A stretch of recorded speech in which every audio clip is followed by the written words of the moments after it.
बिस्मिल्लाहिर्रहमानिर्रहीम। अस्सलाम वालेकुम। मैं हूं असद और आप देख रहे हैं असद इलेक्ट्रिकल। आज हम बात करेंगे जनरेटर के स्टेटर की वाइंडिंग का मैगर करने के ऊपर, यानी स्टेटर वाइंडिंग की जो इंसुलेशन है उसको किस तरह चेक किया जा सकता है मैगर के ज़रिए। अच्छा, 3 फेज़ मोटर के ऊपर हम ऑलरेडी बहुत पहले वीडियोज़ बना चुके हैं। उन वीडियोज़ के जो लिंक्स हैं वो आपको इस वीडियो के डिस्क्रिप्शन में मिल जाएंगे। तो हमने प्रैक्टिकली ये करके दिखाया था कि हमारी 3 फेज़ इंडक्शन मोटर का जो स्टेटर होता है उसका हम किस तरह मैगर कर सकते हैं। एक ख़राब मोटर पे भी हमने मैगर टेस्टिंग की है, एक सही मोटर पे भी मैगर टेस्टिंग की है। वो प्रैक्टिकल वीडियोज़ आपको जो है सारी मिल जाएंगी। अच्छा, इसके साथ ही हमने एक्साइटर्स की जो मैगरिंग है उस पर भी प्रैक्टिकली वीडियो बनाई हुई है। तो वो सारी वीडियोज़ आपको हमारे चैनल के होम पेज पर या इस वीडियो के डिस्क्रिप्शन में मिल जाएंगी। आज जो हम बात कर रहे हैं वो बात कर रहे हैं कि किसी भी जनरेटर के स्टेटर का मैगर जो हमें करना है तो उससे पहले हमें क्या क्या करना होता है। तो यहाँ पर हमने आपको एक स्टेटर की वाइंडिंग दिखाई हुई है जो स्टार कनेक्टेड है और तीनों फेजेस जो है हमारे ब्रेकर में जा रहे हैं। तो अक्सर जनरेटर्स में क्या होता है कि 4 पोल की जगह 3 पोल का ब्रेकर होता है। न्यूट्रल जो है डायरेक्ट हमारा न्यूट्रल बार में जाके और वहाँ से लोड के साथ कनेक्ट होता है, और अक्सर जनरेटर में न्यूट्रल के साथ ही हमने ग्राउंड कनेक्ट किया हुआ होता है। तो जब हम ब्रेकर को ओपन करेंगे तो हमारे तीनों फेजेस तो आइसोलेट हो जाएंगे लेकिन न्यूट्रल नहीं होगा। तो इससे कभी भी प्रॉपर मैगर नहीं हो सकता। तो हमें क्या करना है, हमें हर फेज़ को आइसोलेट करना है, यानी कि एक फेज़ दूसरे के साथ भी आइसोलेट हो। अभी ब्रेकर तो हमने ऑन कर दिया यहाँ से, लेकिन जो हमारी वाइंडिंग्स है ये आपस में इंटरकनेक्टेड है। तो सबसे पहले हमें क्या करना है, हमें न्यूट्रल खोलना है, यहाँ से ग्राउंड खोलना है।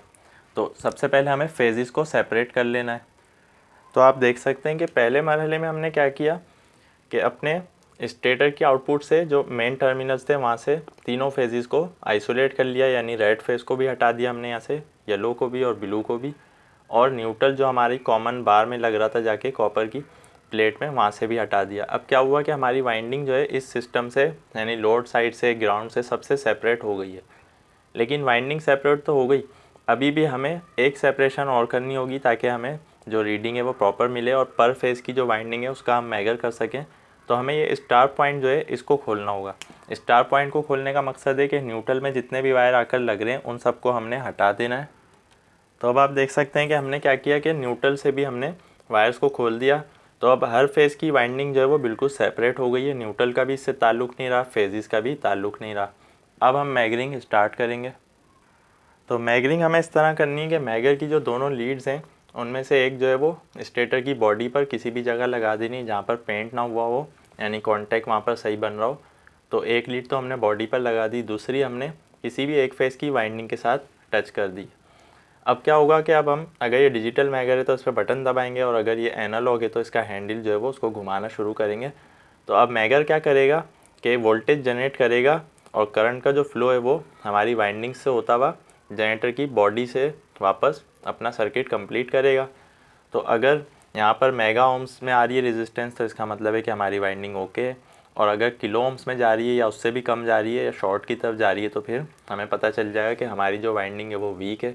चूँकि वाइंडिंग कभी भी बॉडी के साथ इसकी जो रेजिस्टेंस है वो नहीं आनी चाहिए, बल्कि वो मैक्सिमम की तरफ होनी चाहिए, मेगा ओम्स में होनी चाहिए। अच्छा, इसी तरह हम हर फेज़ की वाइंडिंग को मैगर करेंगे, लेकिन जो बॉडी वाला वायर है वो अपनी जगह रहेगा बॉडी के साथ। तो बस हमें ये पता चल जाएगा कि हमारी वाइंडिंग और जनरेटर की जो बॉडी है उन दोनों में जो है वो डिस्टेंस है, उनमें काफ़ी रेजिस्टेंस है, तो हमारी जो इंसुलेशन है वो प्रॉपर है। अगर इंसुलेशन वीक होगी तो वाइंडिंग से जो करंट है वो फ्लो होना शुरू हो जाएगा बॉडी की तरफ, और फिर मैगर हमें उसकी रेजिस्टेंस दिखाने लगेगा। तो इंटरनेशनल स्टैंडर्ड्स के मुताबिक हमारे जो स्टेटर होता है जनरेटर का उसके मैगर की कितनी रीडिंग आनी चाहिए, एटलीस्ट 1 मेगा ओम आनी चाहिए। यानी बिल्कुल मिनिमम भी अगर हम रख के देखें तो 1 मेगा ओम से नीचे किसी भी सूरत में नहीं होनी चाहिए, जो कि एक्सेप्टेबल नहीं होगी। 1 मेगा ओम से ऊपर ही होनी चाहिए, लेकिन मिनिमम जो है 1 मेगा ओम होनी चाहिए अगर हमारा जनरेटर 400 वोल्ट का है। अच्छा, अगर हमारा जनरेटर 11 केवी यानी 11,000 वोल्ट प्रोड्यूस करता है तो उसमें कम से कम भी 10 मेगा ओम्स होनी चाहिए एज़ पर स्टैंडर्ड्स। अच्छा, इंटरनेशनल स्टैंडर्ड्स हमारे ये कहते हैं कि हर 1000 वोल्ट के लिए 1 मेगा ओम होनी चाहिए। यानी अगर हमारा जनरेटर 1000 वोल्ट तक के लिए यूज़ हो रहा है तो एटलीस्ट उसकी 1 मेगा ओम होनी चाहिए, एक्सेप्टेबल रेंज जो है। लेकिन अगर हमारा जनरेटर 2000 वोल्ट का है तो 2 मेगा ओम होनी चाहिए, अगर 10,000 वोल्ट का है तो 10 मेगा ओम। तो इस तरह आप लेके जा सकते हैं ऊपर तक। तो 11 kV का जो हमने बताया है कि 10 मेगा ओम्स तक एक्सेप्टेबल है, 10 से नीचे नहीं होनी चाहिए। तो उससे हमें पता चलता है कि जितने वोल्टेज हमारे बढ़ते जाएंगे उतनी जो मेगा ओम्स की रीडिंग है वो ज़्यादा होनी चाहिए, चूँकि वोल्टेज का ताल्लुक डायरेक्टली जो है वो इंसुलेशन से है। और ये बात हम पहले भी बता चुके हैं कि इंसुलेशन एक लिमिट तक इंसुलेशन होती है, अगर उससे ज़्यादा उस पर वोल्टेज अप्लाई कर दिए जाएँ तो वो भी कंडक्टर बन जाती है। तो इसीलिए वाइंडिंग की जो इंसुलेशन है वो वोल्टेज पर डिपेंड कर रही होती है। यानी एक 400 वोल्ट का जनरेटर है तो उसकी वाइंडिंग की इंसुलेशन की रेजिस्टेंस भी कम होगी।